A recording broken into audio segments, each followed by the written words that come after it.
What's up, y'all? It's King ISO here, man. Just jumped off the porch. Dirty glove asses, you already know. To the doctor for something normal and they'll ask me if I'm suicidal. I guess it's protocol in the field, Omaha. I don't even want the title. All right, y'all. We got King ISO jumping off the porch with us today. What's up, bro? What's going on, my brother, man? Man, I'm coolin', bro. How you feeling? Man, blessed. This is absolute, an absolute pleasure, man, an honor, you know, a blessing to be here, you know what I'm saying? So thank you, man. Nah, that's what's up, bro, man. It's definitely a pleasure to have you pulling up, jumping off the porch with us. Yes, sir.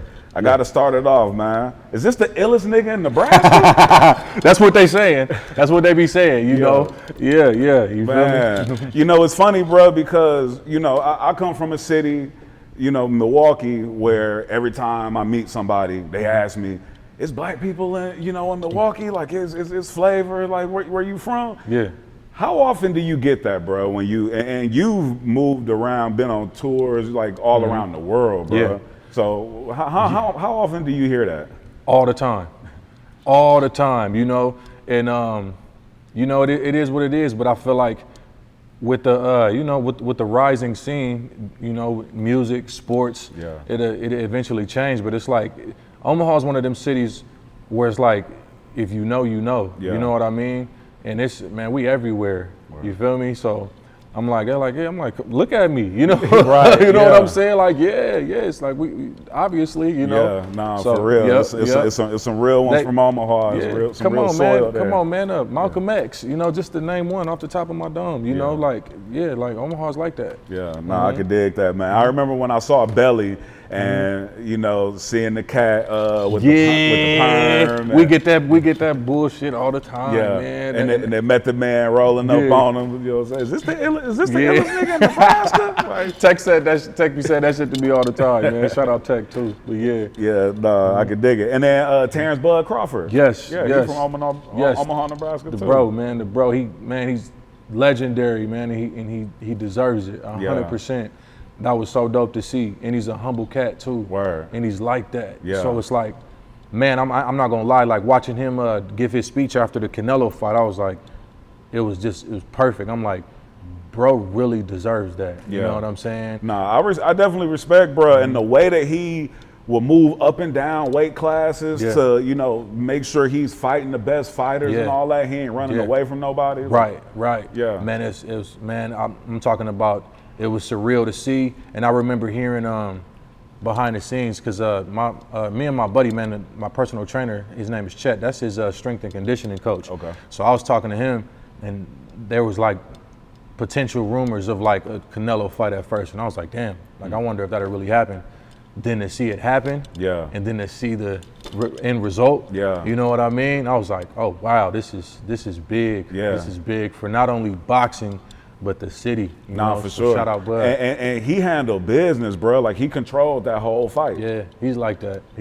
Yeah, and at the end too, I respect the fact that he came with class. Like even how he gave Canelo his personalized belts and everything, and just move with class. You know, through the whole situation. So 100%. Definitely a dope look. So what was it like for you growing up in Omaha, coming up there? Man, it was a culture shock at first. You know, my mom was in the Navy, so I was born in Newport, Rhode Island. Okay. And she was getting stationed in different spots, so we lived in Baltimore for a little bit. Okay. Then we moved around, and then we ended up in Omaha, where obviously she had a lot of family at.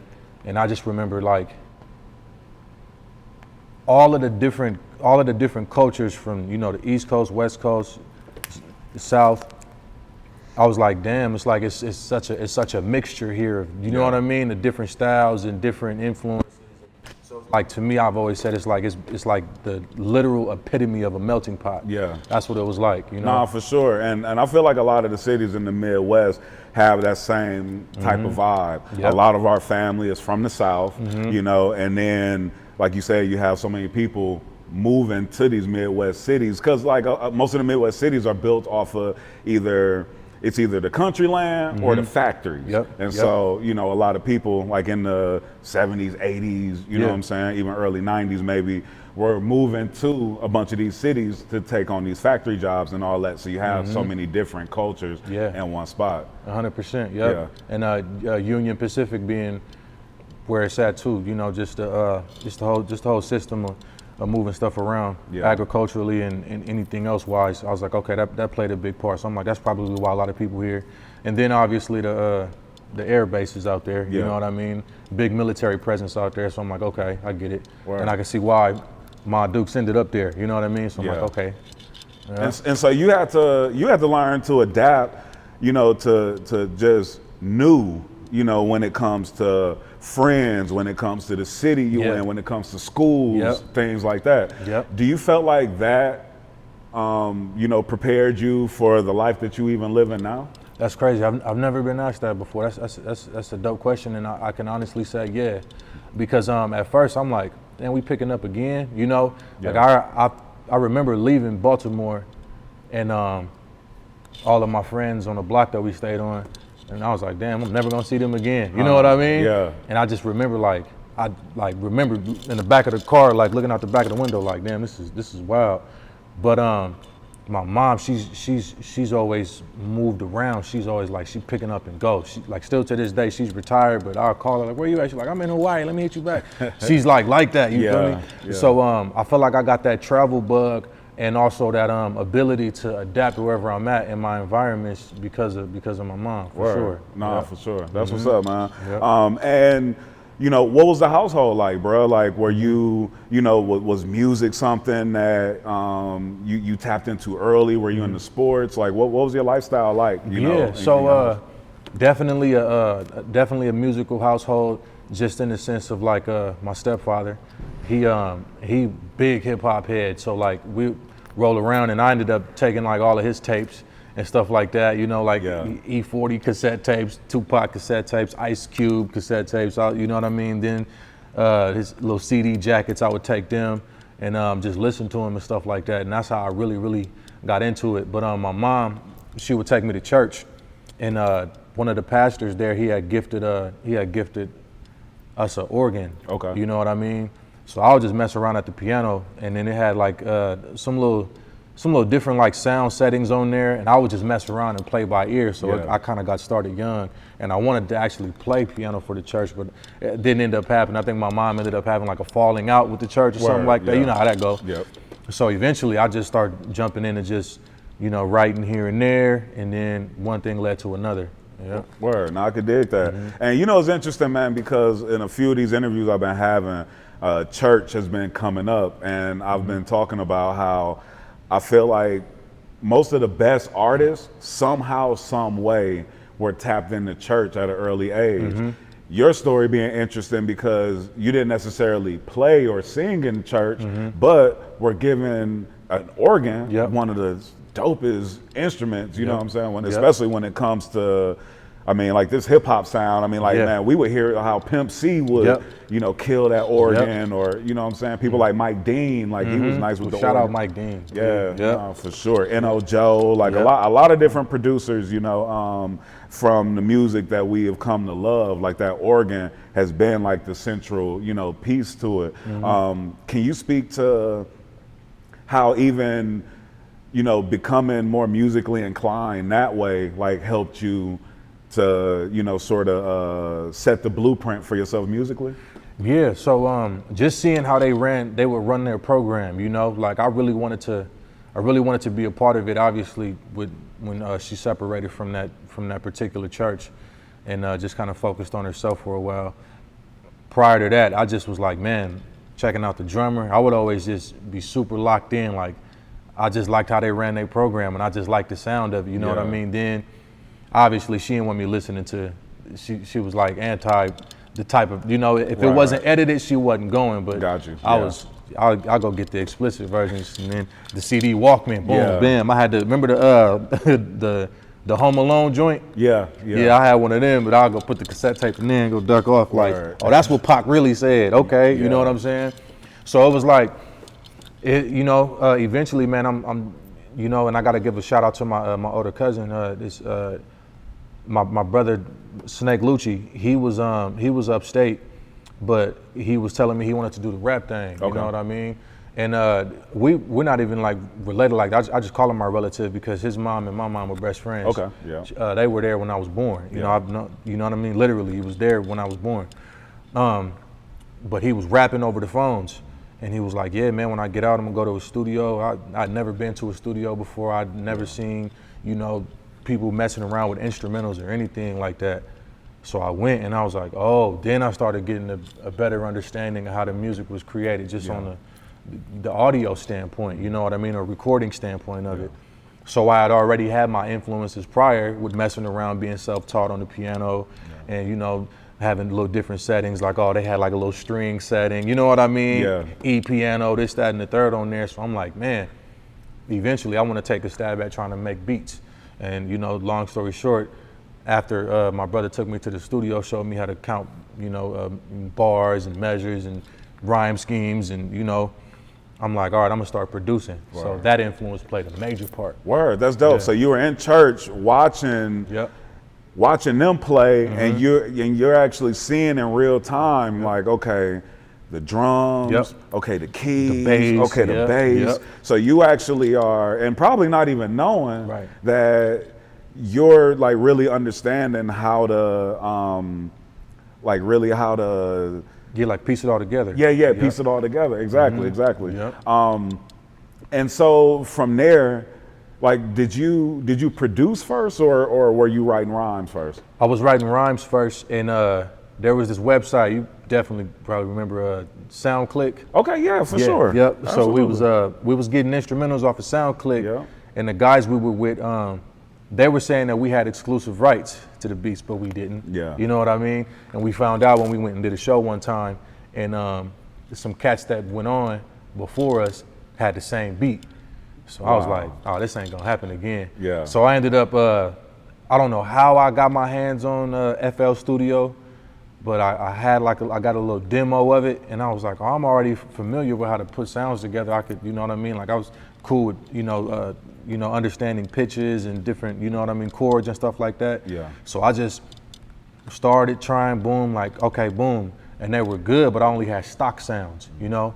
So eventually I learned that people had beat packs, and, you know, like, once I got my hands on some Dr. Dre drums and some Little John drums and some Manny Fresh drums and Swiss Beats, Timberland, like, somebody had gave me a DVD with like thousands of sounds on there. I was like, oh, okay, it's time to get busy, you know? Yeah. So I just started taking a little stab at it, and I would send it to the homies, and they'd be like, yo, this is dope, you know? And I started producing for the bros, and I started producing for myself ultimately. Word. Yep, and then No, that's dope, man. And what's interesting what you said too, bro, was that you did a show, and this show was in Omaha? Yeah.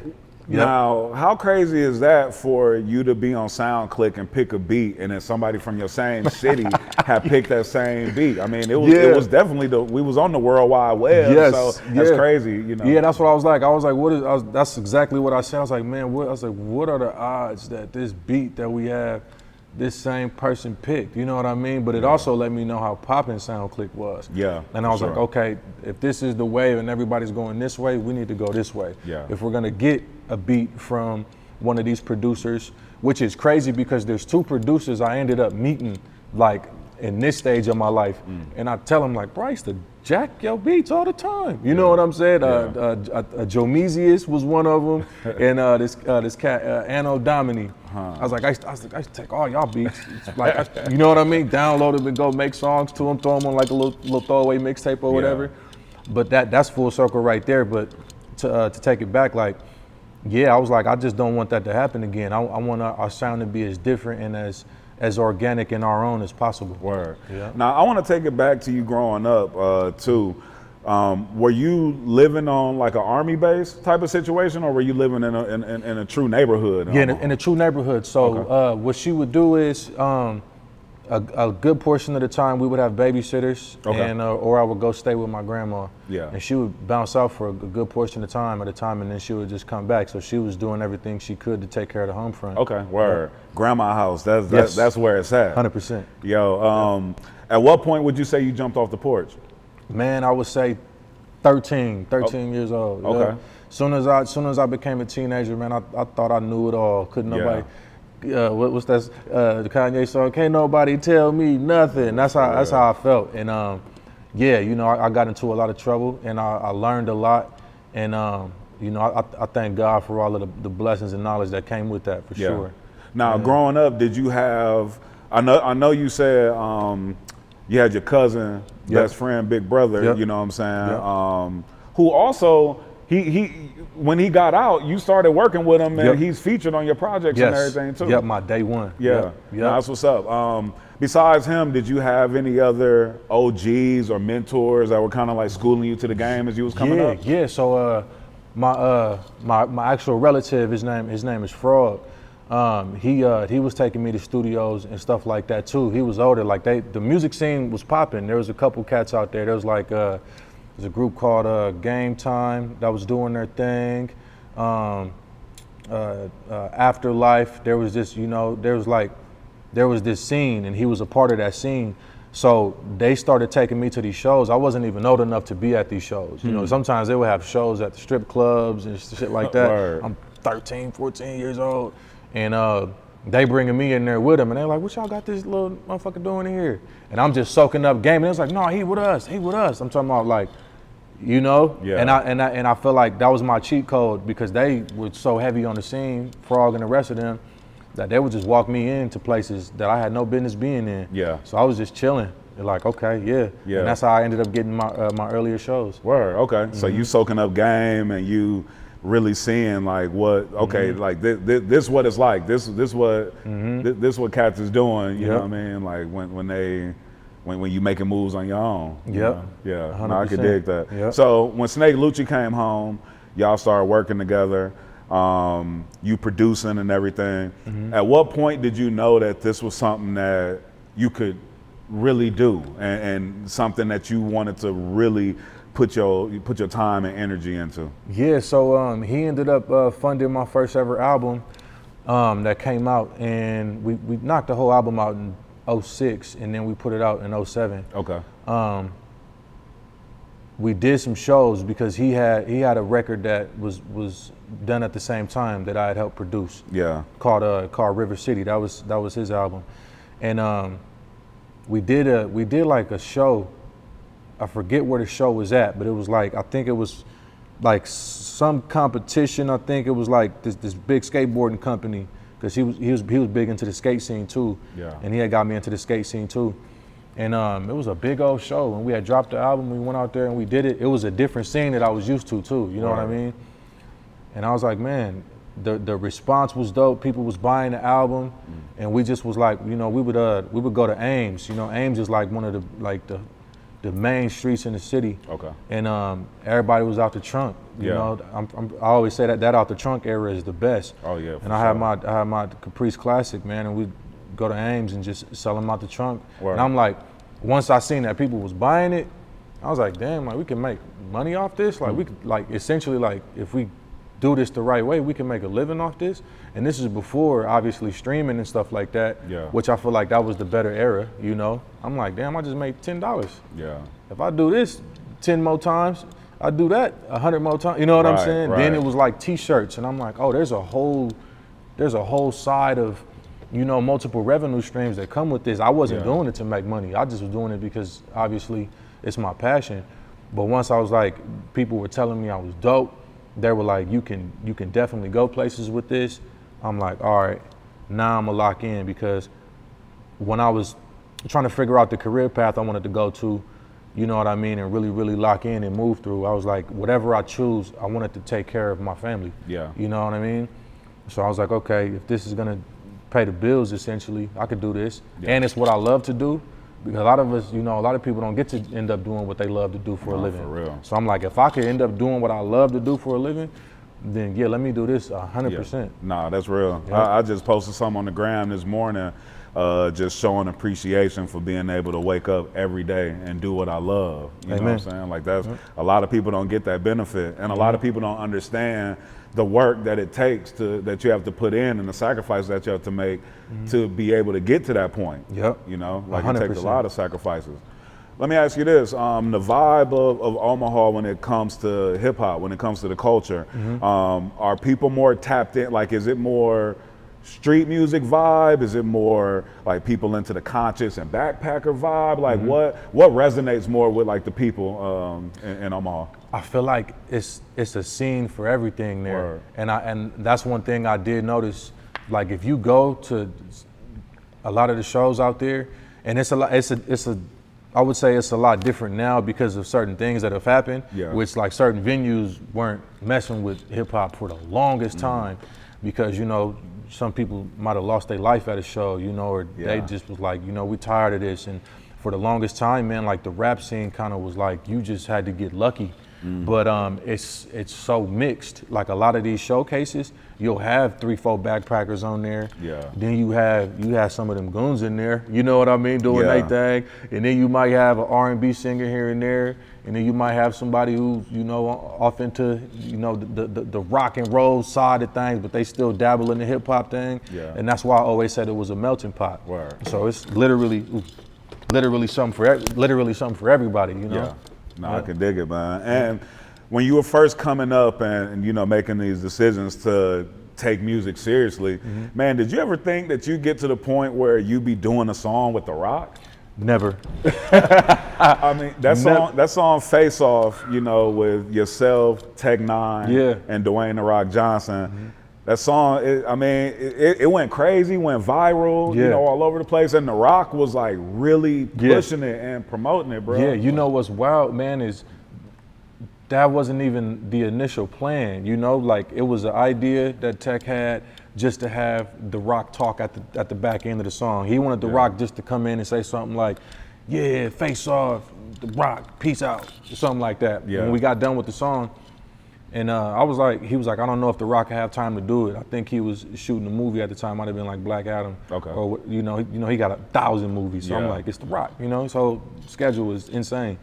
Once we cut the record and he sent it to him, he called me back and he was like,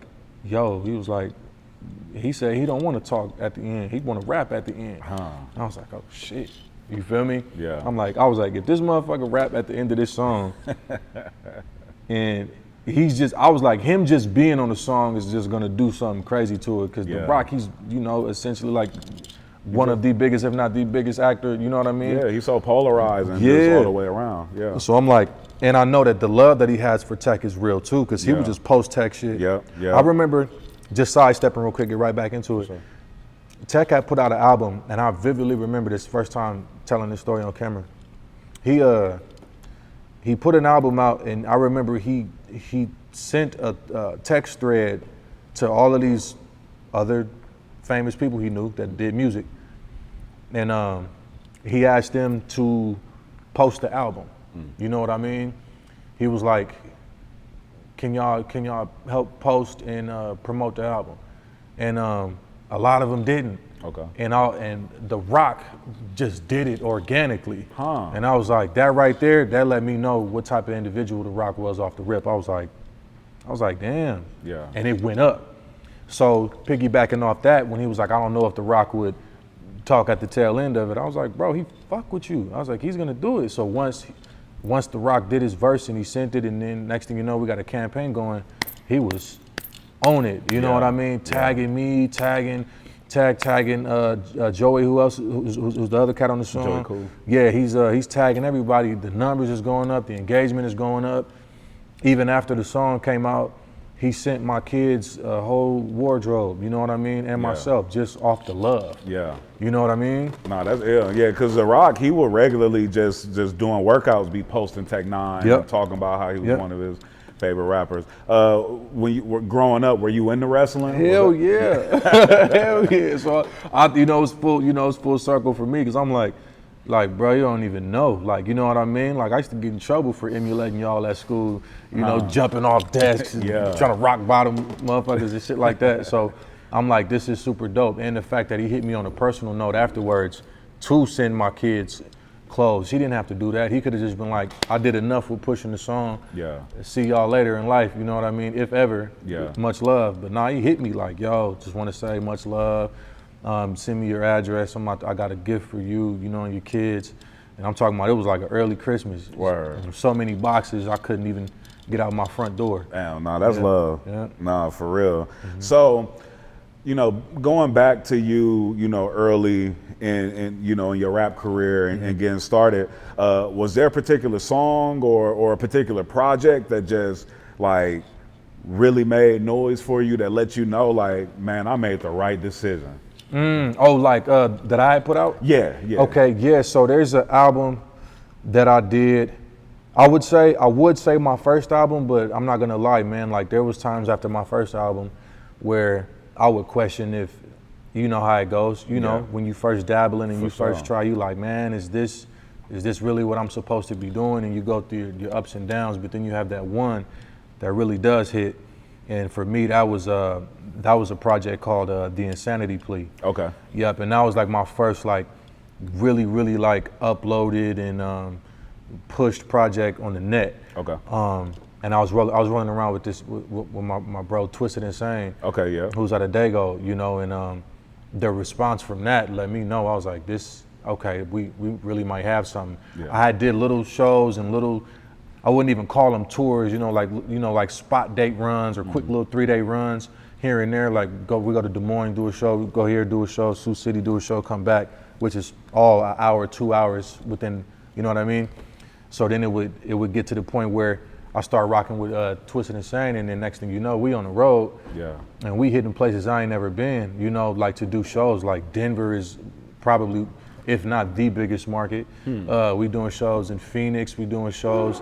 Did a show in San Diego, did a show in Sacramento, places that you know what I mean? Yeah. That I never even just traveled just regularly, and then we doing shows there.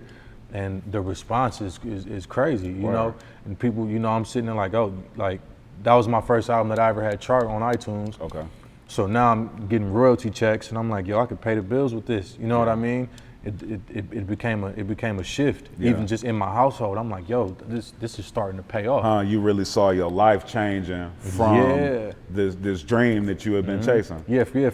Just off a body of work, and I'm like, I didn't know that it was gonna be like that. Yeah. You know, so I was like, oh, okay, well, let me really lock in and stay focused. Yeah. So that was my defining project right there. Word, no, that's what's up. And was being an independent artist always a goal of yours? You know, because you've been independent pretty much your whole career. Yep.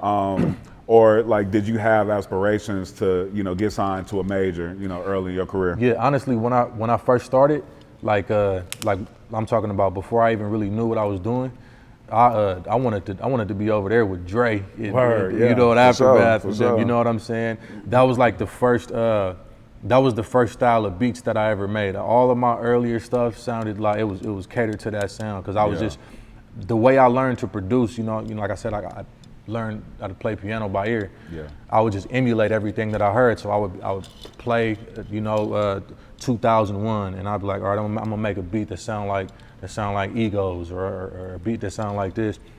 And then I remember the homie saying like, man, try this. And when I got the beat packs, you know, like, oh, you got Timberland drums, you got Little John drums, try to make stuff like that. Yeah. And that's what my brother Snake Lucci would tell me. He was like, bro, just try to make different stuff, different sounds, so that way we could be as versatile as possible. Once we started moving around, and then I ended up at a Tech N9ne show, and I did my research on him, and I saw the way that they were doing it. Yeah. Like the first time I heard Tech N9ne was because of a free CD. And I had never seen nothing like that ever. And it was like packaged up and all that, and it's a Tech N9ne sampler disc. I'm like, sampler disc? Like, what is a sampler? Like, what's? And I'm talking about it'd be like a minute and a half of like a certain number of songs, not the full album. But I was like, this is a genius method just to say, hey, if you fuck with it, cool. If not, all right. Yeah. Then I started seeing his commercials, did my research. And I went to one of his shows. It was packed. It was like 500 capacity. But, you know, for me, I'm like, who is this cat? Yeah. You know what I mean? And I'm like, this is dope. And I got to go backstage and holler at I wasn't supposed to be in that show either, snuck into that show. Yeah. You know, I'm like 15 at the time. And shout out Chris Calico. Chris Calico was giving me the game on how they were doing it. He was like, yeah, we put out the CDs ourselves, and those are our Sprinter vans, and we do all this. And I'm like, oh shit. And I'm like, I just seen 500 motherfuckers go buy all y'all CDs and shirts and shit like that. And I'm like, they gotta be printing money. Yeah. And they're just doing it themselves. I'm like, I had never seen anything like it. Not to mention the stage show was off the chain too. So I'm like, I want to fuck with these cats eventually. And you know, I didn't even go back there. I didn't even get backstage trying to promote myself as an artist or anything. It was just like, yeah, I want to salute y'all. Let me grab a picture, and we still have that picture to this day. Nah, that's what's up. Yeah, we took the picture on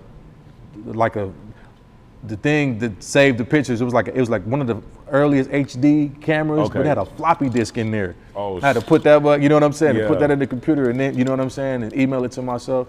That's where that picture came from. That's how long ago it was. But like, once I seen that, I was like, I think going independent is the route. And then learning about how a lot of artists had their experiences with the majors. So many artists getting jerked. Yes. And then now it's crazy because now it's almost like it's a trend to be independent. But if you're really independent, it's like a if you know type of thing. Man, you got artists nowadays, it's such a trend to be independent. You got artists that's not really independent. Lying saying they independent. Straight up. Yep. Man, what was your thoughts when you were at that Tech N9ne show back then, even seeing, because that's back when he was rocking the face paint, and they damn near was doing choreographed sets and you know, all of that, bro. Like, what was your thoughts, you know, seeing that? And had you already been in a place where you knew your brand and were, you know, like focusing on that, like your branding and yourself as a, you know? Yeah, so I was,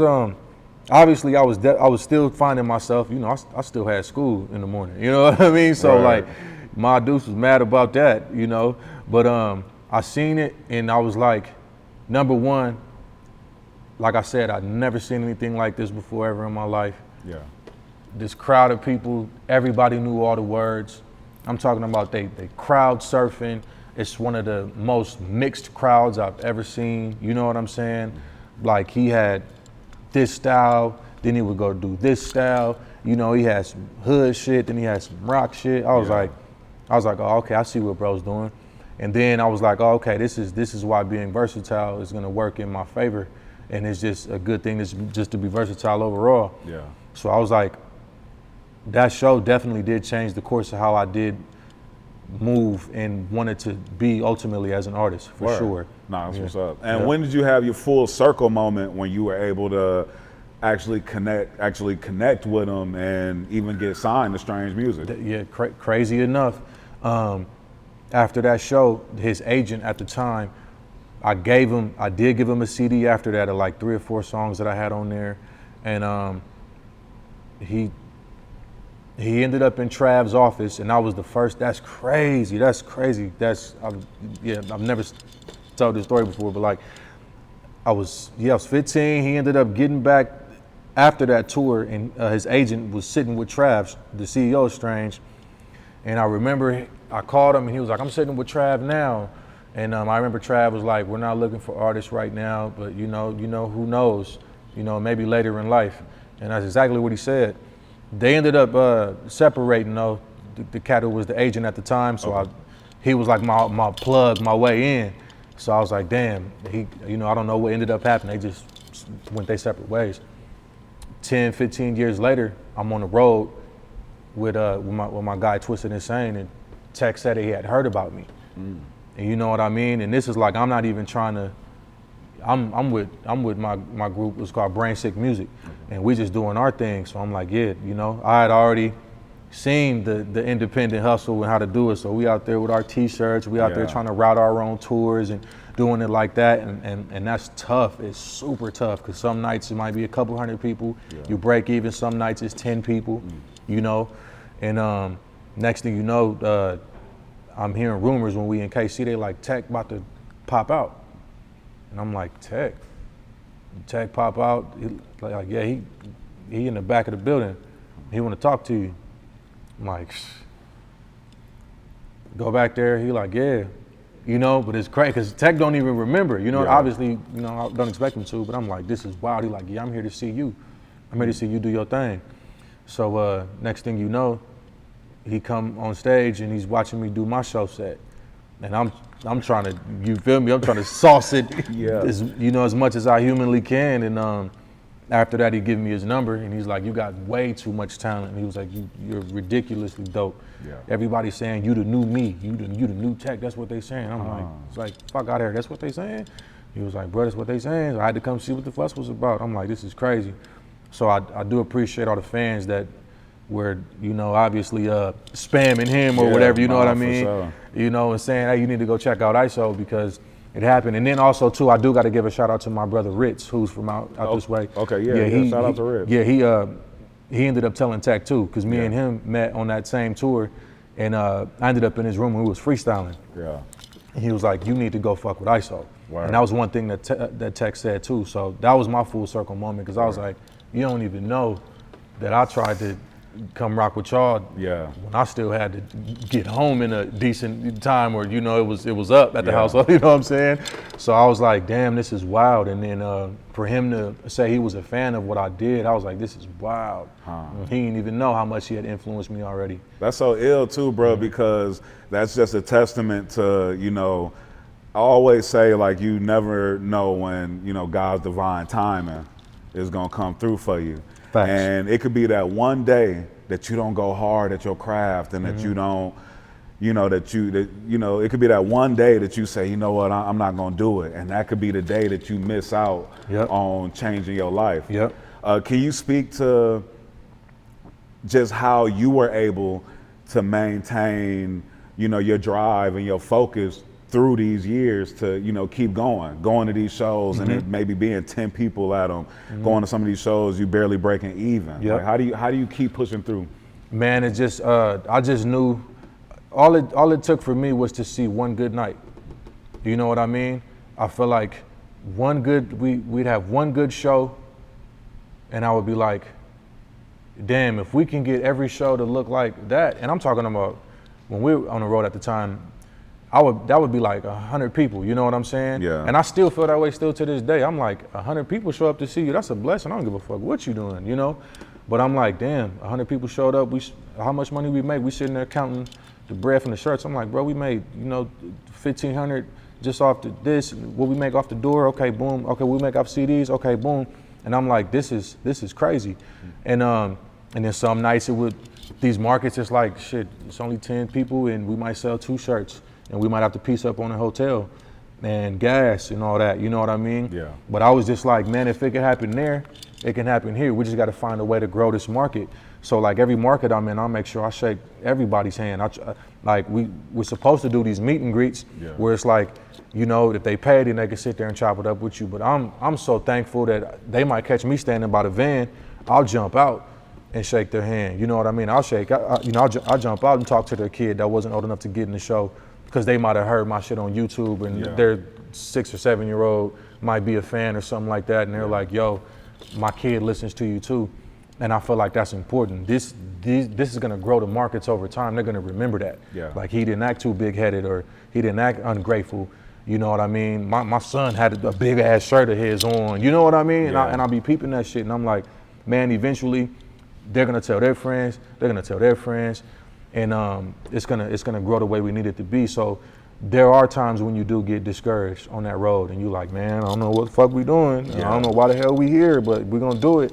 But it's just faith, man. You know what I mean? I know that nothing happens overnight, and I've learned how to be patient over the course of time. Like, patience is one of the biggest things. It's not just, and to me, I'd rather have the slow nickel over the fast dollar any day. No, that's real, man. Patience is one of the most important things, and it's one of the biggest parts of discipline. Yes. Because, you know, we know, like, when it comes to whether it's pursuing, you know, like your career in music or being a producer or whatever you're trying to pursue, if it's lifting weights, working out, or trying to lose weight, you know what I mean? Like, you look in that mirror, you're not seeing results.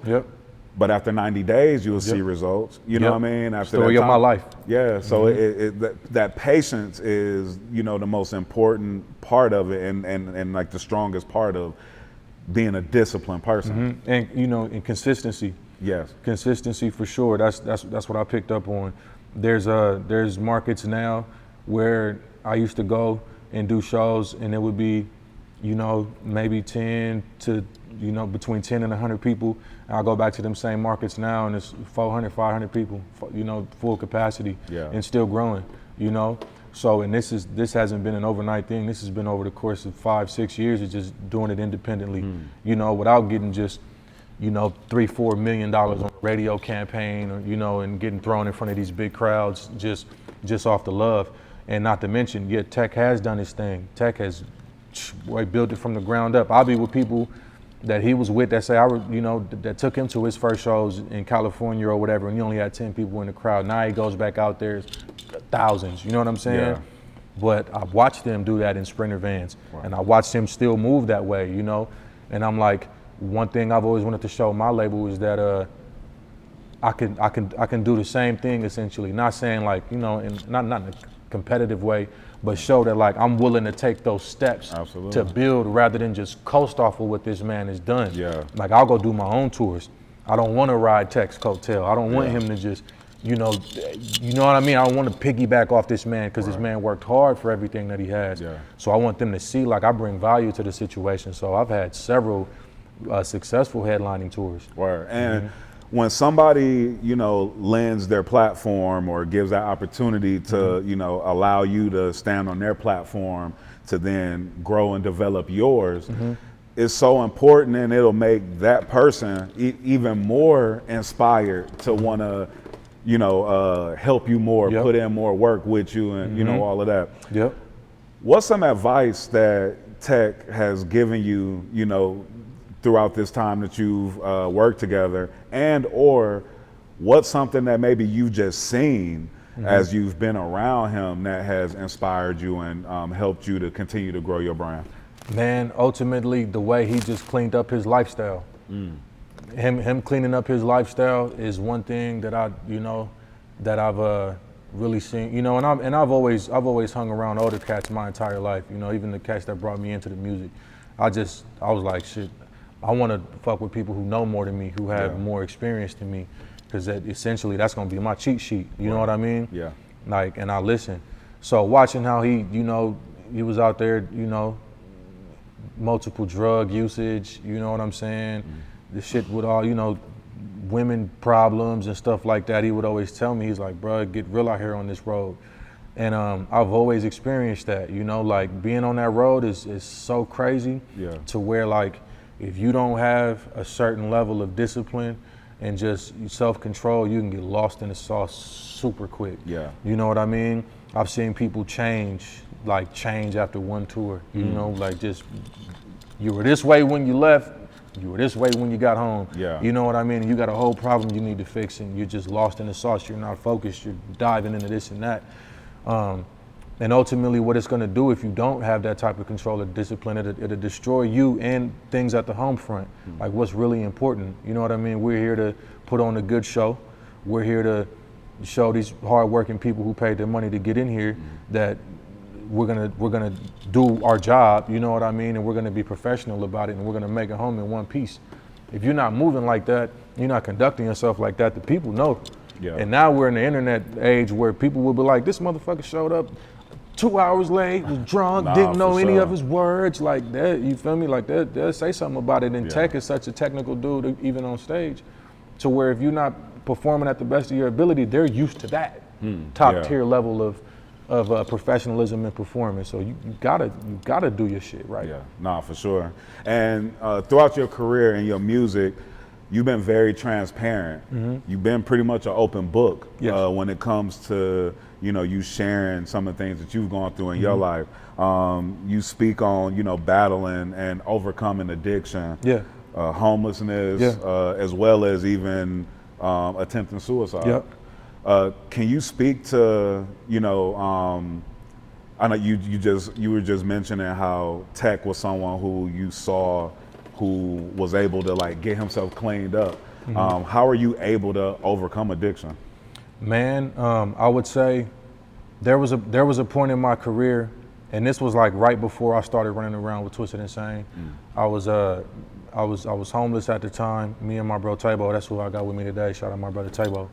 Tabo the Truth? Yes, sir. Word, yes, sir. Yep. So we was fucked up, man, and we both had just had kids, and it was like me and him would have these conversations like, bro, what the fuck are we gonna do? Like, what are we doing? We wasn't really getting booked for shows. Everybody would tell us we was the illest motherfuckers, you know what I'm saying? Like, y'all so dope. And I'm like, well shit, where the fuck is the love at? You know what I mean? And we just would get angry and it was like, we need to figure this shit out. And there was this office space that we had, ended up finding, and I'm talking about it was one little room, a bathroom, and that was it. So we threw air mattresses in that motherfucker, and we got a laptop and a microphone, and we started uploading hella shit to Soundcloud and shit like that. And next thing you know, we started making waves. But at the same time, we're fathers, and we're trying to figure this out. And we're going through, baby mom stuff, and really trying to step up for our children. And that was the gas I know that we both needed, you feel me? To see our kids and be like, man, what are we doing, man? We either gonna go this way or we're gonna go this way. And you know what I mean? That was the pivotal moment, because when it stopped being just about me, and I'm like, yo, I got a whole human being to take care of, and that's gonna look up to me and that needs me to get my shit together. It was an easy switch for me then. I wouldn't say easy process-wise, but it was easy to make the decision to say that I'm gonna go through whatever tough road I need to get myself together. I'm gonna put this shit down. I'm gonna go get the treatment that I need. You know what I mean? I'm gonna stop popping pills, stop snorting this, stop drinking that, stop moving like this, because my son is watching me. And you know what I mean? Kids, they mimic you. They watch everything you're doing. They like, what's you doing? What's you doing? You know what I mean? And when you think they don't know what's going on, they know more than we think they know. Hell yeah, you know what I mean? And it's like they look at you like a superhero. You know, that's how my kids all look at me. They're like, and I'm like, man, I don't wanna, if it's anybody in the world I don't wanna ever let down, is my children. No, that's what's up. And then your song, I'm Okay, is like a fan favorite. I see a lot of people in your comments talking about that song when people are listing like some of their favorite songs from you. That's one of them. And in that song, you talk about a lot of the trials and tribulations that you're going through. Can you speak on that song? Yeah, man, so I'm okay. It definitely, it's like, us men, we have our relationships, with, whoever we're with at that time, or, and a lot of times we don't speak to our partners about what we're going through, because it's always been taboo to speak about that shit, especially in the Black community. Nah, for sure. It's always been like, like, what you mean depressed, Right. Go depress them dishes, you see the memes, that's real shit though. For real. So I didn't grow up having that outlet to talk about any of the shit that I was dealing with, whether it was a friend that got murdered, you know what I'm saying? Some weird ass relative touching on, like shit, like all the type of shit that we go through that's like, this shit, there's no fucking way that this shit is supposed to be normal. Right. You know what I mean? Or seeing, partners overdose and die and this, that, and it's just all the shit that we just see time and time again. And we grow up as men, we never got a chance to really speak on that. We just got to tough it out and just thug it out. And eventually what I feel like we see is what makes a lot of these things in society, even nowadays, even before obviously, but these are the things that create these type of situations and these scenarios. I call it environmental psychology. If these particular things are happening to these people and you don't know why you're responding in this manner, or you're angry, or you don't even know how to you're not even aware of what's wrong with you. And it takes the self-work to do so. We got all of these confused people, it's men for sure, running around, not knowing how to deal with anger, not knowing how to, not knowing what emotional intelligence is, or you know what I mean? It creates this cycle of which the name of the new album, Ghetto Psychos, you know what I'm saying? That's what made me want to do it. And I'm Okay, which was on the album Get Well Soon, that idea was just birthed from that. Like, your lady might pull you aside, hey, you good? Like, it's like, yeah, I'm okay. I'm knowing I'm lying like a motherfucker. Right. You know what I mean? Yeah. Like, no, I'm good, I got it. I'm gonna take care of it. I'll go cry in the car about it. Ain't nobody gonna see me. I'll be behind the scenes about it. I'll go smoke a blunt about it, go do this about it, but I'm not gonna talk to you about it. Because as men, our normal response is, hey, bro, you good? Yeah, I'm straight. I'm straight. Lying like a motherfucker. Lying like a motherfucker, for real. One of the illest things that I learned in therapy, bro, was, what my triggers are. Yes. And then getting an understanding of, okay, this is what makes me react this way, or this is why I, you know, act this way in certain scenarios. But it's like, if you don't do that self-work and if you don't ever address those things, then, you know, then you won't grow. And, and one of the most difficult things is being critical about yourself. Yes. Because you always want to make an excuse for it or even blame circumstances. And it's like, you know, you can't move like that. You can't, it can't be, well, I grew up like this how I am, so that's just what it is. It's like, nah, you gotta work on that and work on fixing it. 100%. That was my turning point too. Accountability, which is you know, one of the biggest ducked words ever. A lot of people don't and just won't, you know. Let me not even speak that over them. Let's just say a lot of people, it's gonna take a lot of people a good amount of time to get to being accountable. And I was one of those people that went through that. I blamed everybody but myself. And once I ended up at a point where I'm like, you know what, this is your fault, you know. This is the role you played in your own suffering. Now what are you gonna do about it? Because at the end of the day, bro, you born alone, you're gonna die alone. You know what I'm saying? You gotta go in that casket or that urn or wherever by yourself. I can't say that this person is the reason my career didn't take off the way I wanted to, or this woman is the reason I'm not happy, or this, you know, like, I'm like, fuck that. Like, I gotta grab the fucking wheel and say that this is what my life is gonna be like. I'm gonna do everything in my power to make sure that my life is how I need it to be. If I wanna be happy, that's a choice. If I wanna get over an experience that I had, then let me do the self-work. Let me, you know what I'm saying? Let me go find out what's wrong with me. Let me not say that can't nobody understand me, because if that's the case, why the fuck is there billions of people in the world? Somebody gonna understand you. And not everybody's out to get you. There are genuine people in this world who have good intentions, is what I learned. And therapy did that for me as well. I'm like, all right, let me hear what he gotta say. And then they'll start saying certain shit that strikes chords, and then you know, you open up, you know what I mean? Next thing you know, the community follows, you know, and me being in psych wards, mental hospitals, like, I had to do that. Otherwise, they weren't gonna let me go anywhere. I was committed under the Board of Mental Health, so it was like, go ahead and duck that self-work if you want to. You'll be in here another 6 months. You know what I mean? No shoestrings, no outside privileges, no telephone, no radio, no nothing. And I was like, man, all right, I'm trying to go home. You know what I mean? For real. Like, I'm not trying to hear kicking and screaming every night, all night. Like, this gotta stop, you know? And once I said, okay, that was my fault. I could have did that differently. There was a lot of apologizing I had to do. You know what I mean? Even with my mom, and vice versa. And that was the best thing that ever happened. You know? Because when you get to that point where you can openly apologize, when you get to that point to where you can even forgive people, even if you still feel like they were wrong, but being able to forgive them just to take that weight off of your shoulders, then it helps you to just move, you know, with those positive vibrations.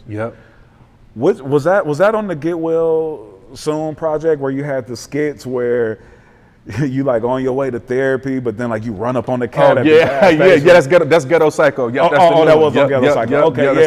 But I was tripping on that where it was just showing the reality of what we go through. Like, just because I'm in therapy, just because I'm working on myself, don't mean that I don't have these moments where I want to, you know, where I want to put my foot up your ass. You know? You feel me? And that's one thing I say too. You know, to anybody that's going through it, it's not like you're depressed and you're fucked up mentally and you're going through whatever you're going through and then tomorrow is better. It's taken me years. And I'm talking about years of unpacking, years of, you know, like, you got to think. If a lot of our trauma starts from when we're younger, you know what I mean? And there's something called vicarious trauma, where we could witness something, and that same trauma that they endured, we endure as well, because we just were in fucking arm's length of it. You know what I'm saying? I mean, coming up in the trenches, I've never heard of that, bro. Vicarious trauma. Real. You see something happen to one of your partners. It's like it feels like it happened to you, and it's, you know, your gut health is, you know what I mean, directly affected by it as well. So with me, I'm like, there's years and years of unpacking. There's years and years of addressing certain things, certain relationships with family members, mom, pops, bro, sis, you know, the homies, whatever. And I feel like once you get all of that off of you and you get used to having those uncomfortable conversations, because I'm that kind of person and I like having uncomfortable conversations. Because that means we're gonna get to the bottom of whatever the fuck it is that we're not addressing. It's like, you know when somebody got a problem with you, and it's like, if you don't want to say it, I'll say it. You know what I mean? And we'll get over it, because we ain't got to be like that. You know what I mean? No, but festering and holding on to that type of energy, you'll go out into the universe and you'll get that same type of energy back. And I feel like personally, what the universe is trying to tell you is get that up off of you. No, for sure, because you'll crash out. 100%. And you'll crash out at the wrong time. 100%. That's why a lot of cats got life sentences now. You know what I'm saying? Like, because they done crashed out because the wrong person said the wrong thing at the wrong time, you know? Or, you know, for a lot of us who might not have grew up with fathers, the first time that we've even experienced like a man, you know, trying to speaking to you in a way of discipline or something like that is dealing with the police, or, you know what I mean? So then you don't know of just some nigga on the street talking to you a type of way. You don't even know how to react, because you ain't never had a man talk to you in a certain type of way where you can register it the right way. And it's sad that that's a lot of our realities, and you know, I feel like that's a whole nother rabbit hole. You know what I mean? For sure. But obviously, man, it's like we're forced in these type of environments to learn that way, you know. And I feel like that's why, you know, even just on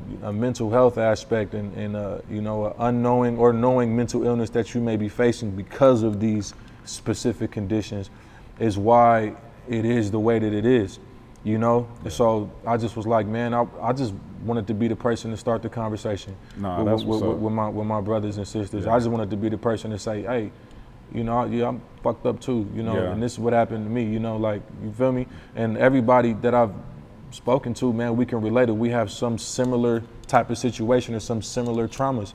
And it feels good to know that you've seen and understood, rather than like, I'm dolo, don't nobody get me, and I'm an isolator. That's the number one on my safety chart. When you talking about identifying triggers and stuff like that, that was the safety plan thing that I had to complete before I left. I shut off from the world. And everybody knows that. Like my bro Tabo that's with me, he know. He'll be like, bro, go quiet for a couple. He'll be like, hey nigga, you ain't said shit on the internet in like 2 weeks, nigga. You good? I ain't seen, I ain't heard, I ain't seen no gym footage. What's up, bro? And you feel me?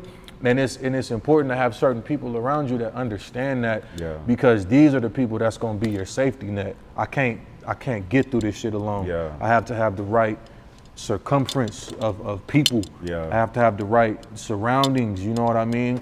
And to be able to check me even when I don't want to check myself. You know what I mean? Nah, that's super important, bro. And that's ill what you talking about, because I'm an isolator, but I've never identified that. But that's step one. But you saying that and breaking that down, because I know, like, I get in my modes where I'm on 10 and I'm, you know what I mean? I can be hella active, but then I get in my modes where I'll like just kind of like go into a shell. You know what I'm saying? Like I even be talking to my little bro 10 about that sometimes. He'll ask me like, hey man, like what's up with this? And I'll be like, yeah, I ain't really fucked with that in like a week or so. Like, bro, you know what I mean? And I feel like it's your spirit trying to be at rest, and you need to address something in order for it to be restored. And to have that energy back. So for me, it's like, I won't even be fucking on my lady type shit sometimes. You know what I mean? It be shit like that, and she be like, damn, like I'm trying to, like, what's up? I'm like, I'm cool. I'm in the basement. You know what I'm saying? I'm just on the game, just trying to block out I ain't recorded. I ain't. You feel me? We ain't did nothing. I ain't been outside. And she like, you been sitting in this basement for 3-4. You ain't answering your phone. What's up?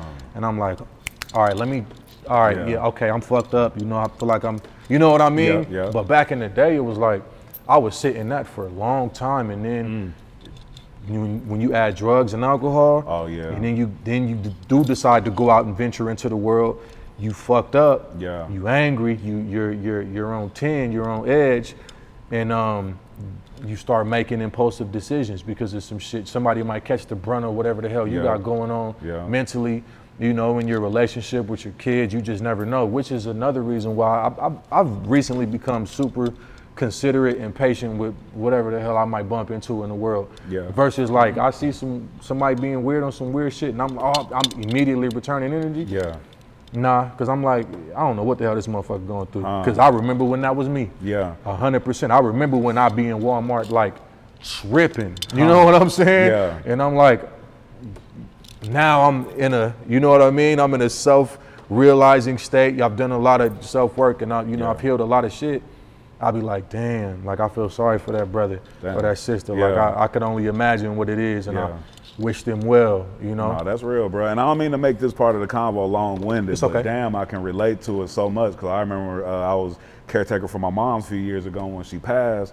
I went into one of them modes, bro, where probably for about a month, 2 months, bro, like I just locked myself in my crib and nobody saw me. And this was before I started therapy and was able to, kind of, get myself out of that. But it's just interesting because I never identified it like how you broke it down. But when you say that, I'm like, shit, like I've done that and sometimes still do it. You know what I mean? Yeah. But it's also ill too, bro, because you being so transparent, being so vulnerable in your music, and like you were saying, like it's a surprise when you talk about it and it's so many people that can relate to you. And so many people that's been like, man, I've been embarrassed to talk about this, or I never had nobody to talk to about it, or I never heard it this way to identify it this way, you know what I mean? Yeah. And with your music, bro, you've gone from being vulnerable, being open, even in the beginning of your career before your healing process and just talking about just what you were doing and dealing with to then going through your healing process and sharing that with the people too. So your fans been able to grow with you and all of that. Yeah. How many people at shows or in your DMs are telling you like, bruh, you like your messages have helped me to not, you know what I mean, like go over the edge or, you know what I mean? Yeah, man, shout out to the Ice Soldiers, man. When I first was making my waves, I was like, everybody got their own fan base name, you know what I'm saying? Beyonce got the Beehive, and I was talking about it on live one day, and they just started commenting, Ice Soldiers, Ice Soldiers, Ice Soldiers. And, ISO stands for I Shall Overcome, you know what I mean?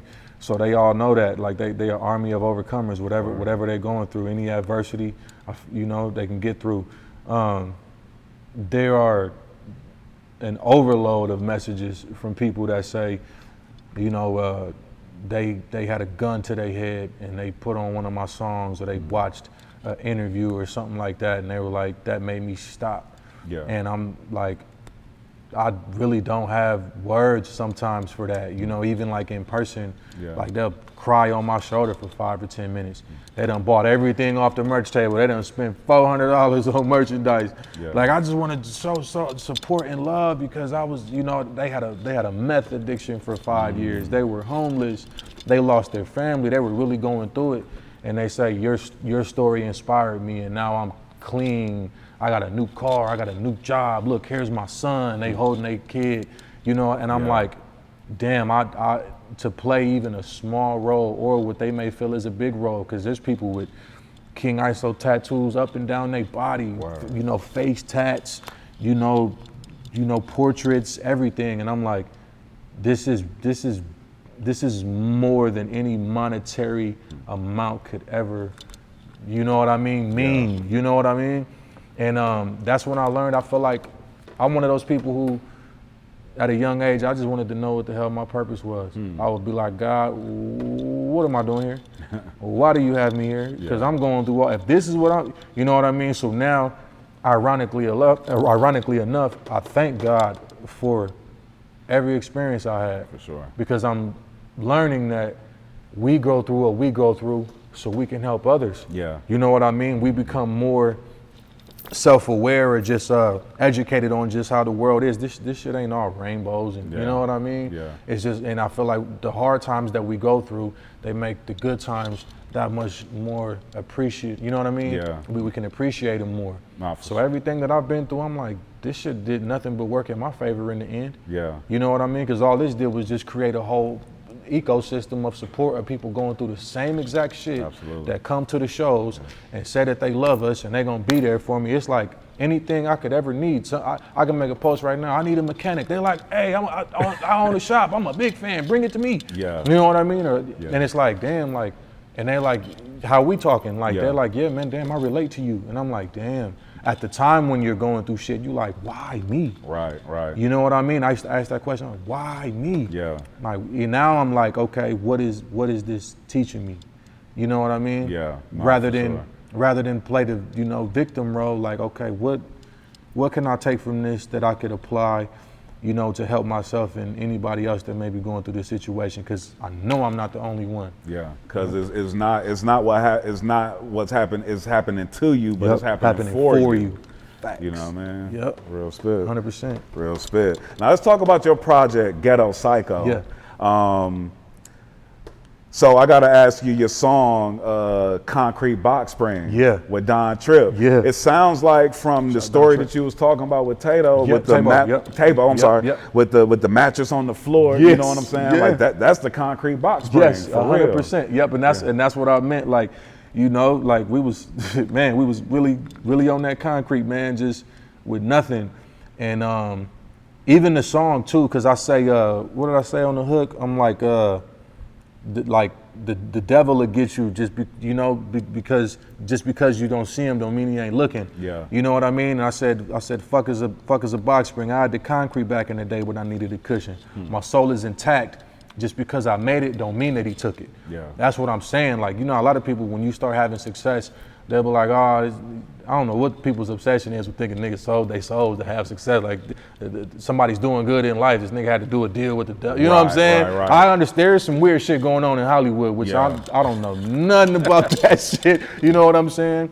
But the song is real, man. Like, you know, starting from there and getting to where we at, like, you know, I kept my soul intact, and I'm always aware of the fact that certain things can happen. There's gonna be negative energy present wherever you are in life. It could it could find its way, it can creep in. It's just how you choose to deal with it and address it. You can become it, or you can, you know, or you could just do that. You know, I'm a big believer in the law of conservation. You know what I'm saying? Energy is transferred. You know, you know what I'm saying? It's not created nor destroyed. It's like, my analogy is like an energy ball. Yeah. You can walk into a room and somebody could try to chest pass you some bullshit energy, and I'm one of them that. You know what I'm saying? Like I try to be like that as much as possible, but then also I'm aware of the fact that people just be going through it. Yeah. You know? And that song features Don Tripp. Shout out Don Tripp, yeah. Man, one of the dopest. And then you also had Starlito, the other stepbrother, on the project. Yep. How did you even connect with these two Tennessee Titans, man? Yeah, man. Shout out Logan Garrett, man. Shout out Logan Garrett. Yeah, he works with both of them, and I don't know how we ended up following each other, and I start tapping in. I'm like, yo, man, I'm trying to get Star on something, and next thing you know, he was like, I'm gonna send it to him and see if he fuck with it. And he was like, yeah, man, me and Starlito did a deep dive on your music, and he was like, he really fucks with what you do. Yeah. So, you know, he ended up sending the verse back, and I told him, I was like, yo, I'm trying to get Tripp on something too. Yeah. And the same thing with Tripp, and I was like, this is dope, because I've listened to both of them for a very long time. Yeah, no, for sure. So yeah. Yeah, that Step Brothers for Life is one of the dopest projects of the year. Hell yeah, go get that. Yeah, no, most definitely. So Ghetto Psycho just dropped September 12th. Yeah. And what was what would you say is the vibe of the project, and how did you put this together? Yeah, so the vibe of the project, man, it's a spinoff. It's a spinoff of the movie American Psycho, right? Okay. You know, so I'm like, I want to make something that talks about, you know, the ghetto and what makes us essentially, you know, quote unquote psychos. You know how they look at us. Yeah. And I'm like, ironically enough, man, I wanted it to be not just comedic, but I have some funny parts in it, you know, because American Psycho, that's a funny ass movie, but it's a dope movie, you know, iconic movie. But I was like, I want to be as educational as possible, and I want to really have substance, not just, you know, come from a comedic standpoint, but I want to have bits and parts of every layer that make it a full body of work, where some motherfuckers might laugh on this part, some motherfuckers might cry on this part, you're gonna vibe to this part, you can club to this part. I wanted it to be a well-rounded body of work that also stayed on topic. Ghetto Psycho, for me, going into it, I did a lot of research on the earlier, first ever psych wards, and I learned a lot about how they did a lot of us post-slavery. You know what I mean? And what they were doing post-slavery was they were creating these facilities to say, oh, because you went through that, now you need this specific level of help. You need this certain type of help, which the psychiatric wards were born. But what they were doing was they were using it as a tactic to get them back under their control and say, you're crazy, or this, that, and the third.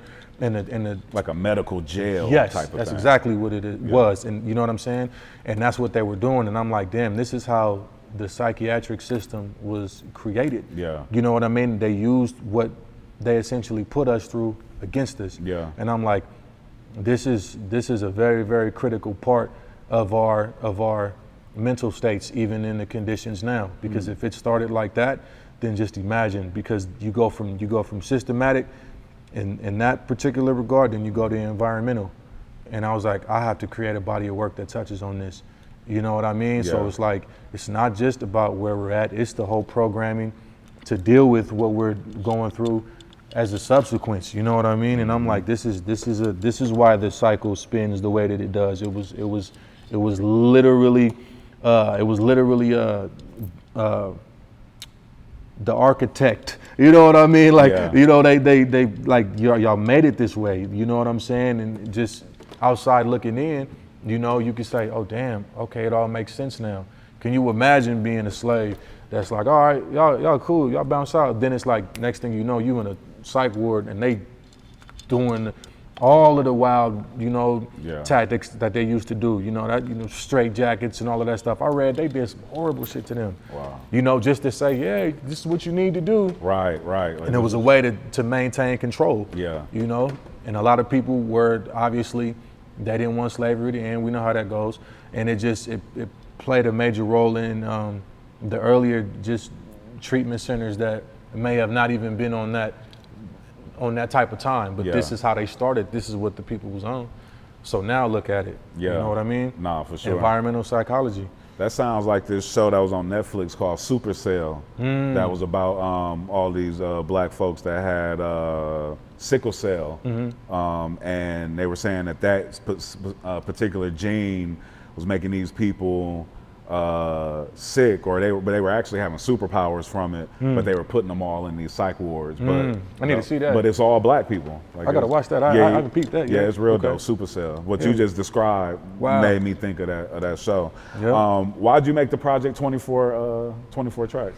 Man, I when I make my projects, I just always have a shit ton of songs. Yeah. So I when I got done writing for it in totality, I probably had about like 45, 50 songs. Yeah. So I have to go through a narrowing process where I have my non-negotiables. You know what I mean? And I'm just I'm real self-critical about my music. It takes the homies to say, man, put that shit out, man, stop playing. Yeah. You know what I'm saying? And shout out Tabo, because Tabo listened to the body of work with me and he was like, dude, if you don't put this shit out and stop trying to subtract and add songs, like, I don't know if this is good enough. He like, man, put this shit out. Yeah. But once we got through the narrowing process, I was like, okay, this is it. And then we ran it like that. Word. Mm-hmm. One of my favorite songs on the project is Beatbox. Yeah. Yeah. Can you talk about that? Dope visual too. Thank you, man. Yeah. So Beatbox, man, I just, I always pay homage to the pioneers. You know what I'm saying? So even me saying like Dougie Fresh, paying homage to Ice Cube. Yeah, Ice Cube. Like Slick Rick, the storytelling and stuff like that. Yeah. I wanted to just create something fun. I told him, I tell him my bros I want to make some fun stuff. I want to make something that's a vibe to it that they ain't heard in a while from me. Yeah. So. That's me doing I did that on the microphone, then went in, put the bass behind it, and I'm like, let me not try to rapidy rap, because that's what a lot of them be expecting. I'm like, fuck that, I'm about to just have fun and try to make a radio banger, something that I could just, you know what I'm saying? I'm trying to really, really step outside of my norm and do shit, cause like I got so many songs, bro, that's like that, but it's like I'll be critical, you know, of myself. Like, I don't know if they're gonna fuck with this. And I played it for bro. Bro's like, nigga, if you don't put this, you know what I mean? Like, he was like, nigga, if you don't put this shit out. And so it's like, yeah, you know, and I love the response from it too. I'm like, I just gotta start just putting this shit out. Right, no, I could dig that. The song Bloody on the project, another favorite. Thank you. Yeah. Yeah. And then you tongue twisting, got that rapid fire flow on there. Choppers style flow. Bloody too, man. I like Bloody too because even though I don't have the lyrics on hand, but I do remember a couple. Bloody is another one where it talks about you know, just what we've gone through systematically. Like the beginning bars of that song are even homage bars to Brother Lynch. But I say America was made sick, how many brothers they lynch? You know what I'm saying? And I say Brown like Willie burnt up in the pit. Willie Brown, he was a person that got lynched and they burned his body in front of the courthouse, you know? And Made Sick is Brother Lynch's label, but I say America was made sick, how many brothers they lynch? And it's like, I'm gaming them, you know what I'm saying? And letting them know, like, bro, this is the type of shit that we went through. And as you know, as a result, you look at modern day society on what a lot of people are still going through. I just seen somebody, you know what I mean? Like, they just lynched like 2 people, I forget exactly where. Yeah. And condolences to their families, man. But it's like, bro, like we're in a very weird time, and I got a lot of love and support for anybody that's going through it. What I don't want to see is us go backwards, you know. And I feel like how wild that I put the album out in the particular subject matter, I'm still fucking seeing in headlines like we're going backwards, you know? Nah, it's crazy. It's crazy. I had Tech N9ne up here on the porch, and he said that you keep him sharp. Real shit? Yeah. and when I was asking him, you know, how he, you know, decides or how he, you know, decides who he's putting around him or who's on Strange Music, he was like, man, I gotta have killers around me. I gotta have, you know what I mean? How does it make you feel when someone who at one point, you know, was, you know, someone who you looked up to or were aspiring to have a career like and see the success like, comes back around and says that you inspire them in certain ways? You know, he still does. He still does inspire me, man. It always will. What it does is it just, man, it just creates a level of appreciation, of surrealness to, like, you know what I mean? I'm always give bro his flowers. I'm always thank him. I'm always hold him to the level that I hold him, you know, because he changed my life. You know what I'm saying? And you know what brothers say to each other. We be like, I'm trying to get like you. That's just what I always say to him, you know. So for him to say that I keep him sharp, it's like, man, I feel like he's one of, if not the main reason I became as sharp as I am. When it comes to moving around, when it comes to hustling, and it comes to, you know what I mean, moving the way that I do in my career. I learned that from him. You know what I mean? Shout out to him and Trav. You know, that system that they created it's getting studied by mainstream motherfuckers with, you know what I mean, the big machine mind. They go through Strange and they watching how they do their shit. For sure. You know what I mean? When you walk through that, you get a chance to go through that compound. I really want to go. Man, it's insane, bro. They doing all the merch themselves. You know, they got a construction company that's building the buildings. You know, they got the studio, that's another building. They got a social media building over here. Then there's another building where Trav just got, you know, some fly ass cars. And they got another building where and I'm like, this is all in-house. You know, and I'm hearing that a lot of major labels don't even have that much of an organized system as far as just a location. You know, and I'm like, wow, and they show you so much. Like, and Trav and Tech are open books. So I'm like, I'm just super appreciative that I could even make somebody like Tech N9ne say, yo, this motherfucker keep me on my, I'm like, what? Like, thank you, bro. You know what I'm saying? Nah, for sure. And on the Ghetto Psycho project, you also have a song titled Travis O'Gwen. Yes, yep. And the idea behind that song came from Trav always being painted as the bad guy. Yeah. And I learned, and it's something that I dealt with Trav for years was, I'm like, Trav, why don't you ever address these people calling you the bad guy? Why don't you ever say anything? You know, and he like, shit, he has this philosophy where he's like, I just keep it G, man. Like, they know what happened, I know what happened. I don't need to clear up anything. They know what it is, but I'm like, just for the one time, can you please just, you feel me, just set the record straight, do that. But he's like, man, I can. And he did recently, you feel me? I seen him pop out and do an interview, and he's addressing a lot of this stuff.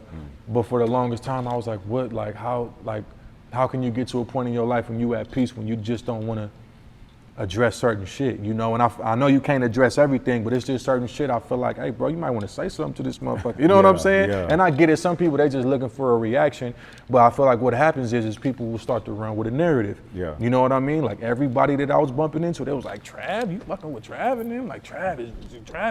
And I'm like, that's not my experience with dude though. Yeah. You know, any problem that have had with Trav, we've worked it out man to man, and it's been like a smooth situation. It hasn't been like, oh, this motherfucker's just crazy, he's a tyrant, he's evil, or no shit like that. And bruh has helped me in some of the most critical situations I've been in my life, you know what I mean? Yeah. Like, you feel me? Like, I got hit with a crazy ass lawsuit, I didn't know what was going, some sample shit. I'm like, bro, I ain't got the money to pay these motherfuckers, I don't know what they talking about. Yeah. And it didn't end up being as much money as they was talking about, but I didn't go, I was like, bro, I'm just making music, I'm trying to take care of my family. Yeah. He like, look, I'm gonna put my lawyer on it, I got you, I'm gonna help you. I'm gonna help you create your own company, which is Project Be Well, you know. He was like, I got you, I'm gonna show you some things. Gave me the information so that type of shit couldn't happen, what not to do. And I'm like, this can't be the same motherfucker that these motherfuckers is talking about. Yeah. And I found myself in that same type of situation where I was hearing all type of shit about me, like, I only care about me, I don't help nobody, certain shit. I'm like, get the fuck out of here, you know? So I made a song called Travis or Gwink. I'm like, I feel like Trav. I understand it now. You know what I mean? I was like, let me just say this shit for the record, and let me also pay homage to my brother. You know what I'm saying? It ain't never been done before, and we're just gonna do it like that. Word. I can dig it, man. What's one of the biggest life lessons that you've learned? One of the biggest life lessons that I have learned, man, is be patient. If I had to really say, like, one of the biggest is be patient. I've always been, I be wanting the answers right there and then. Sometimes I don't want to wait. Yeah, I'm sure. Like, God, why? What am I supposed to do? Right. What does this mean? Why? What is happening? And if you just wait, a lot of it reveals itself. I feel like 90% of what I prayed for, the answers was already in front of me. Yeah. I just had to wait for it to be revealed, or wait to the point where I could even realize it. Word. You talked about your kids earlier, and you understanding that them looking at you, and you having to move a certain way because you understand that they're always looking at you. What are some values that you teach your kid, like your kids, some things that you teach them to value more than money? Obviously, respect and integrity, and having morals, and also being patient. Like my oldest, he just turned 14. We had a conversation that fucked me up, but it kind of got me emotional because I remember being his age.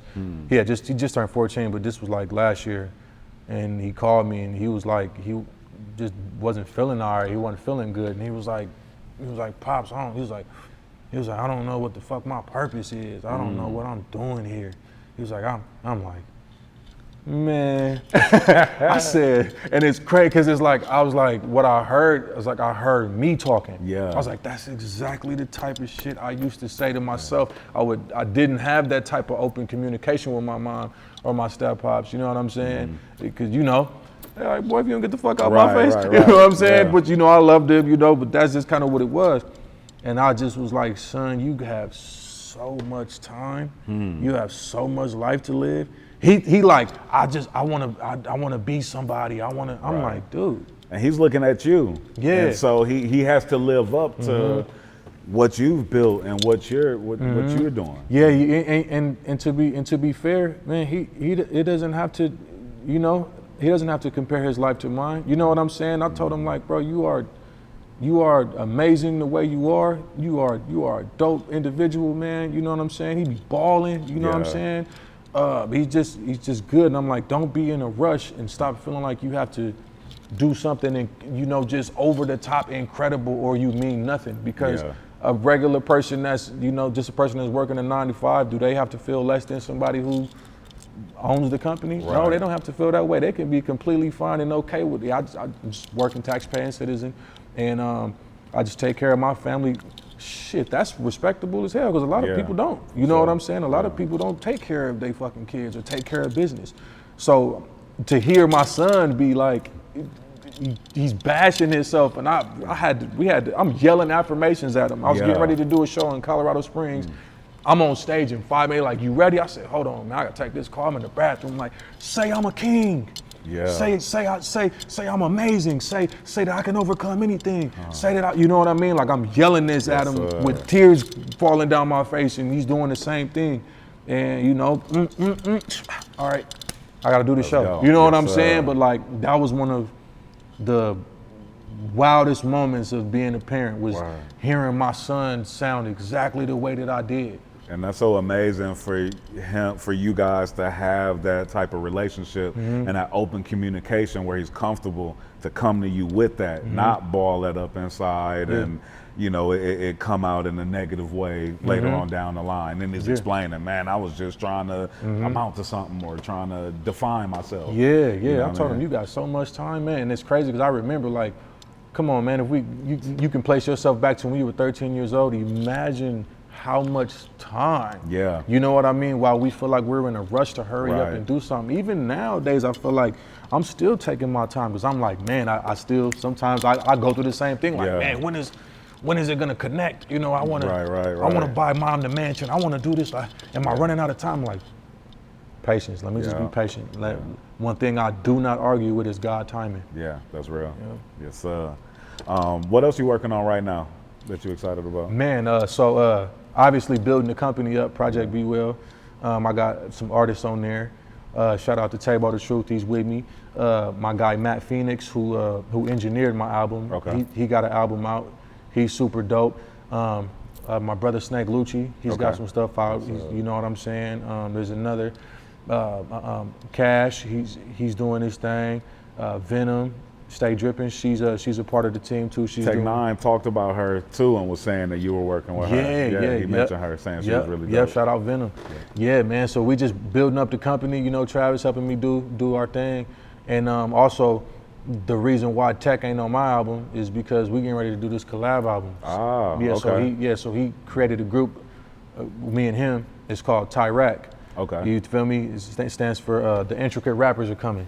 So he's like, shit, let's do it. You know what I'm saying? And I'm like, this is gonna be something. So that's what's next on the menu. That's what's up, man. You got any shout outs that you want to give, bro? Yeah, shout out to my team. You know what I'm saying? Shout out y'all for having me here. You know what I'm saying? This is a real humbling experience, man. It's an honor and a privilege to sit right here. You know what I mean? Y'all have done amazing things and will continue to. Shout out my publicist Richie over there. You know what I'm saying? Yeah, shout out Richie. Good people. I want to shout out my children. You know what I'm saying? That are also on the album. You know, I got my kids doing hooks on there. You know what I'm saying? Shout out to my queen, holding it down at the forefront. You know, yeah, man. Shout out to everybody that's been tuning in and everybody that's going through something. You know what I'm saying? I want to give a shout out to y'all, because you don't go unnoticed. You're not alone. You're not unseen, you know, and just take it one day at a time, you know what I mean? And I'm here for you. If you bump into me, you see me, I'm an open book.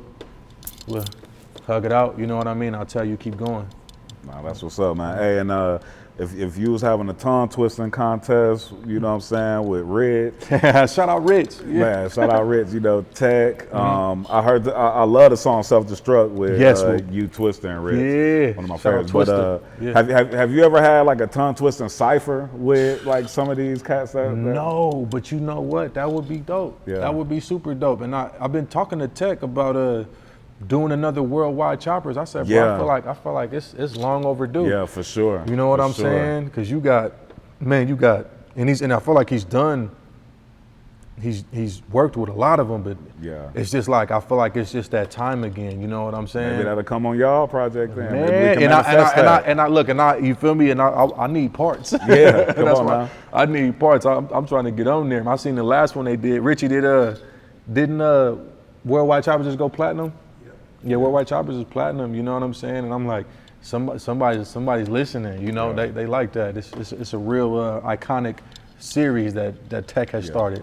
Nah, that's what's up, bro. And also, I want to say shout out to the people that's in position that's not gatekeepers. Because what I heard you mentioning, you know, Tech and Travis also working with you to build your companies and your brands and things like that. So gotta shout out that, bro, for real. Yeah, man. And that's one thing that I feel like the fact that you say that's what made me really realize. I'm like, Trav is not who a lot of motherfuckers make him out to be. Yeah. Because Trav could have been like, well, shit, you got shit. They ain't suing me, motherfucker. They suing you. Right. So figure that shit out. Yeah. Trav was like, Trav had to put it. Trav got one of the most badass lawyers, you know what I'm saying, ever. You know he has to. Yeah. And he put him on it. Shout out Bob Lieberman. You know what I'm saying? And he's working this thing. And he was like, man, they talking about 50 or 100,000. He was like, man, I got that shit down to like four bands. You know, you shoot them the money. They want to work out a deal with you. And he was like, look, I'm gonna help you start your company that can even assist in these type of situations and stuff like that.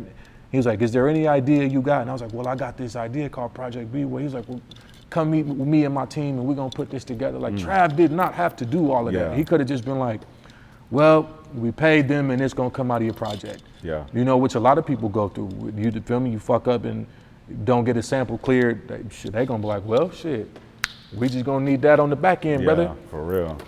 He really sat down and they really worked that situation for me. Nah, that's what's up, man. Well, nah, man. Like I said, shout out to the good peoples, man. Shout out to people in position. Yeah, shout out to everybody on the album. I do gotta shout out everybody on the album. You know what I'm saying? Shout out Matt Phoenix. Shout out Snake Lucci. I want to give a big shout out to E40. You know what I mean? The God. The ism God. Yes, Starlito, Don Tripp. You know what I'm saying? My brother JB, Tabo the Truth. You know. Shout out everybody that was in the process of making it. My graphic designer, Ridiculous, who killed the outline of it, and my team, Strange Music. Yes, sir. King Iso, appreciate you pulling up, jumping off the porch with us, bro. Yes, sir. Yes, sir. It's upstate, but you hoping that they free. Yeah, it's normal to have haters where you from. They rather support strangers than you, huh? Normal to be in a ward how I grew up, cause it's normal to be not.